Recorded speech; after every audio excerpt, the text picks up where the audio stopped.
এই কারণেই আমার সোশ্যাল মিডিয়ার পথ বেছে নেওয়া। So hello everyone, welcome back to my channel. আমি মধু, আমার নতুন আরো একটি ব্লগে তোমাদের স্বাগত জানাই। আজকের ভিডিও শুরু করছি বিকেল 4টা থেকে। কিছু কিছু কাজ শুধু করবো ভেবেই যাই, করার সময় আর পাই না। কিভাবে সারাটা দিন পার হয়ে যায় বুঝতেও পারি না। দেখো আমি কাজ করছি, শোনা কত সুন্দর আমার সাথে সাথে ঘুরে বেড়াচ্ছে, একটু আমাকে বিরক্ত করছে না। ঘরের ফার্নিচারগুলো খুব শখ করে কিনেছিলাম, তখন কি আর বুঝতে পেরেছিলাম এরা আমার রক্ত চুষে খাবে? হ্যাঁ, রক্ত চোষাই বলছি, কারণ পরিষ্কার করার আধা ঘন্টা পরেই ধুলো পরে সাদা হয়ে যায়। এত ধুলো যে কোথা থেকে আসে বুঝতেও পারি না। জানালা দরজা সবকিছু বন্ধ থাকে সারাটা দিন। বাচ্চা সামনে, সংসার সামনে, ফার্নিচার ডেলি পরিষ্কার করাটা যেন তো খুব কষ্টের হয়ে যায়। ভিডিওতে হয়তো তোমরা খুব অল্প সময় দেখছো, তবে পরিষ্কার করতে জানো তো 1-1.5 ঘন্টা লেগেই যায়। আর ততক্ষণ সোনা আমার পেছনে পেছনে ঘুরতে থাকে, একটু কোলে আসার জন্য, একটু আদর খাওয়ার জন্য। ওকে না দেখে খুব কষ্ট লাগে। তবে একদিকে জানো তো ভালোই হয়, সোনা আমার পেছন পেছন কাজ করতে দেখে দেখে ও একটু কাজ করার চেষ্টা করে।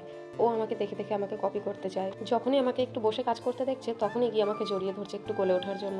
ভিডিওতে হয়তো নেওয়া হয়নি, তবে জানো তো ক্লিনারটা আমি রাখা মাত্রই সোনা ক্লিনারটা নিয়ে এখানে ওখানে ঠেকাচ্ছে আর মুখে ফু ফু বলছে। প্রচুর হাসিও পাচ্ছিল আমার ওকে দেখে। যারা কত ইনোসেন্ট হয় তাই না? মনে হয় বাচ্চারা যদি এমন বাচ্চাই থেকে যেত। ওই দেখো পেছন দিয়ে ঝাড়ু নিয়ে ঝাড় দিচ্ছে।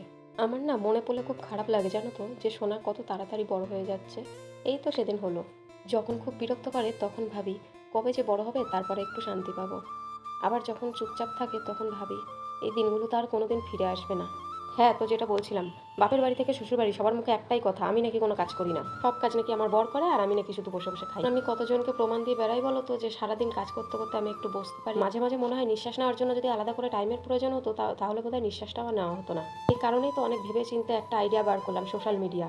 এবার থেকে যা কাজ করবো সব সোশ্যাল মিডিয়ায় পোস্ট করে দেবো। কি এবার কে বলে যে আমি কাজ করি না? যে বলতে আসবে তাকেও একটা ফেসবুকে অ্যাকাউন্ট খুলে আমার পেজটাকে ফলো করে দেবো। ভালোই হবে, রদ দেখাও হবে, গলা বেচাও হবে। তো আজকের ভিডিও এই পর্যন্ত। ভালো লাগলে লাইক কমেন্ট শেয়ার করে দেখা হচ্ছে নেক্সট ভিডিও। বাই।